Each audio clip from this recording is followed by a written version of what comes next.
Welcome to my channel mind cooking mind recipe.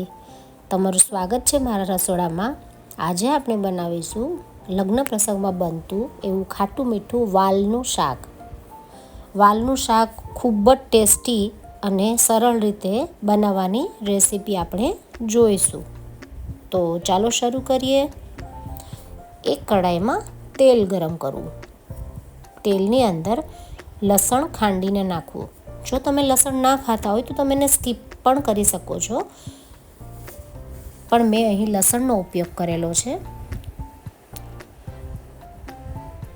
લસણ થોડું સતળાઈ જાય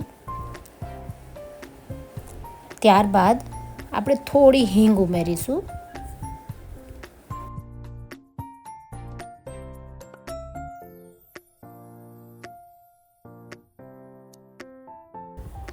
હવે લસણ બરાબર સતળાઈ ગયું છે. તેના અંદર ઝીણા ચોપ કરેલા ટામેટાં નાખીશું. ટામેટાને બરાબર ચડવા દઈશું.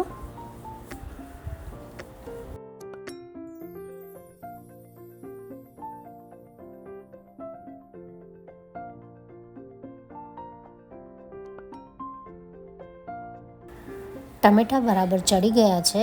હવે હળદર ઉમેરીશું.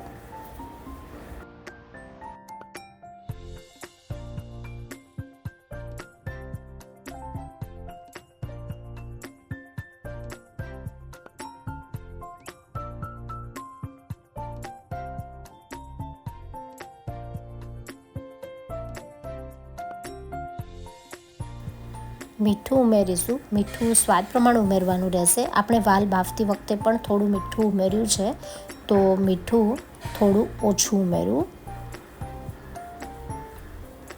બરાબર મિક્સ કરી લેવું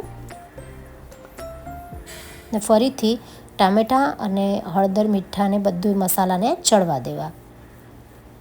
હવે ધાણા જીરું ઉમેરીશું. ધાણા જીરું મેં 1 ચમચી લીધેલું છે. ફરીથી વ્યવસ્થિત હલાવી લેવું.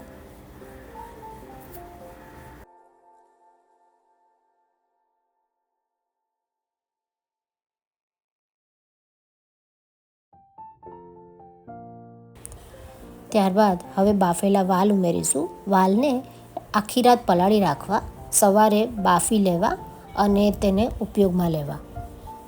હવે જે વાલમાંથી નીકળેલું જે પાણી હોય છે, વાલ બાફતી વખતે જે નીકળેલું પાણી હોય છે, તે પાણી ઉમેરવું. ગોળ આંબલીનું પાણી ઉમેરવું.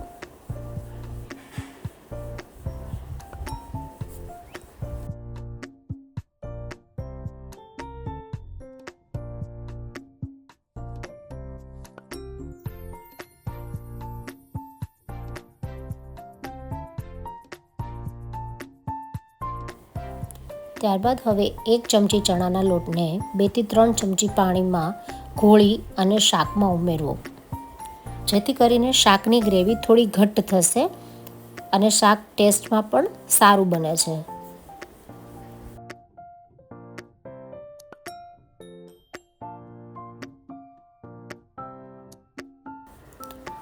ત્યારબાદ ઢાંકણ ઢાંકી આ રીતે 5 થી 10 મિનિટ સુધી ધીમા આંચ પર આપણે શાકને ચડવા દઈશું, કારણ કે આપણે અંદર બેસન એડ કરેલું છે, તો બેસનને પણ ચડવા દેવું જોઈએ સારી રીતે, જેથી બેસન કાચાનો ટેસ્ટ ના આવે. ત્યારબાદ હવે આપણે લાલ મરચું પાવડર એડ કરીશું.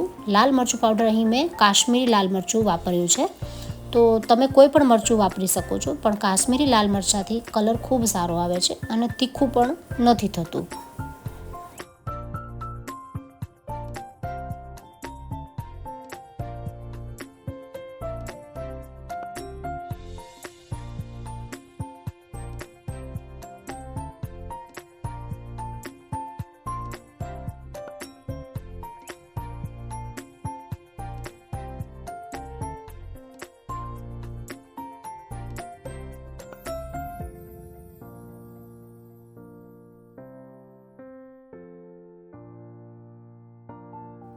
ત્યારબાદ હવે ગરમ મસાલો નાખવો.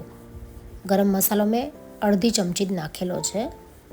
ગરમ મસાલાથી સ્વાદ અને સુગંધ બેઉ ખૂબ જ સારા આવે છે, તો ગરમ મસાલાને સ્કીપ ન કરવો, તેને જરૂરથી એડ કરવો.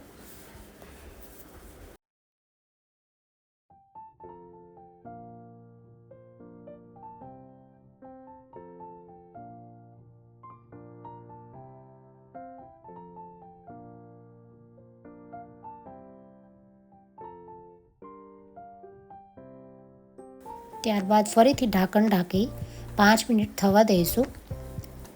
હવે કસૂરી મેથી એડ કરીશું તથા કોથમીર એડ કરીશું.